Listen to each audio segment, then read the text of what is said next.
ask a question? Go ahead. Thank you. Thank you, Matt. Do you have any figure on the number of Palestinians dead in Gaza thus far? I have seen the reported numbers. They're not U.S. government figures, but just as I've seen the Israeli reported figures. It is close to 4,000 people that have been killed, maybe mainly civilians.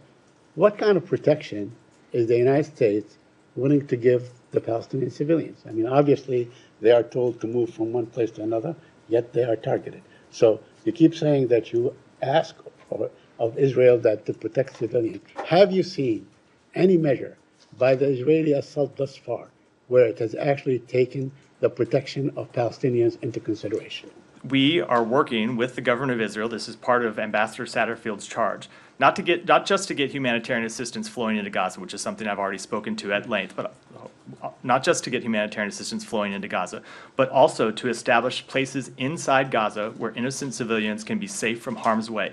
That work is ongoing, but it is a high priority for us, and we are in discussions with the government of Israel about it, as well as the UN and other international bodies. So do you agree with the Israeli call of the United Nations to evacuate 1.1 million Palestinians to go south? I'm not going to speak to that specific question, but I will say it is important that Palestinian civilians have the chance to get out of harm's way. If Israel is conducting military operations in Gaza City or in other areas, it is appropriate to establish places where Palestinian civilians can be safe from military attacks, and that's what we're trying to do. So you know that those who have actually gone south now going back north because they have been hit time and time and time again? What I would say to that is exactly why we are working to establish these areas where they can be safe from harm. I have a couple more questions. One on your veto at the United Nations that was cast yesterday. Why would you cast a veto on a call to end hostilities for a very brief time so you can get human assistance going through?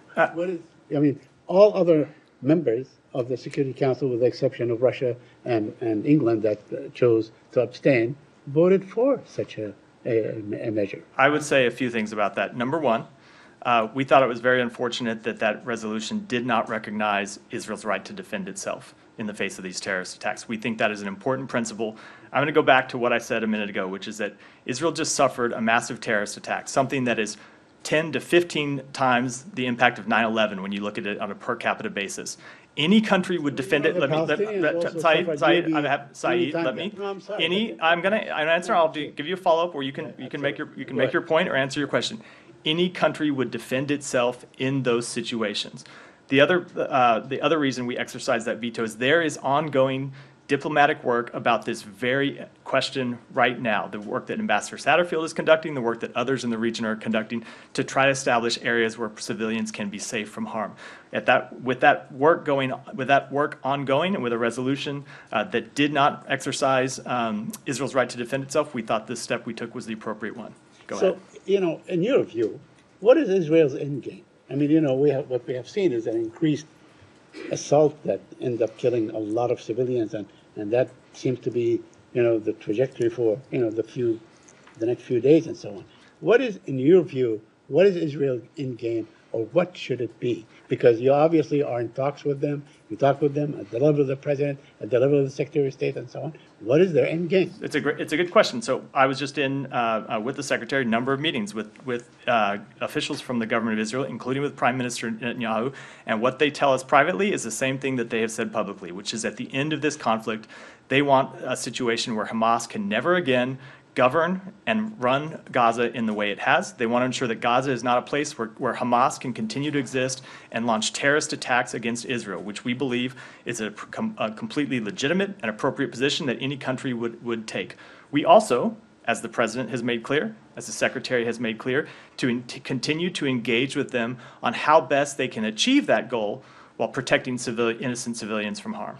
So we're talking about regime change. I mean, just for the lack of better words, right? You can call it whatever word you want, but they want Gaza not to be administered by a terrorist organization that is launching attacks that kill 1,300 innocent civilians. I have one more question about the situation in the West Bank. Please, can I please finish my question? Thank you. I mean, thank you. On the situation in the West Bank, can you update us on the situation in the West Bank? Because since October 7 until now, 86 Palestinians have been killed by Israeli soldiers. There are fears that they are going to storm the camps anytime, like Jenin camp, whether these reports true or not and so on. But are you prepared for such an explosion in the West Bank?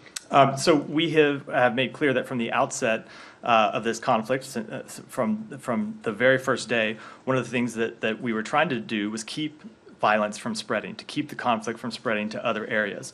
So that is something we talked with President Abbas about when the Secretary met with him twice. It's something we talked about with other leaders in the region. It'll continue to be a priority.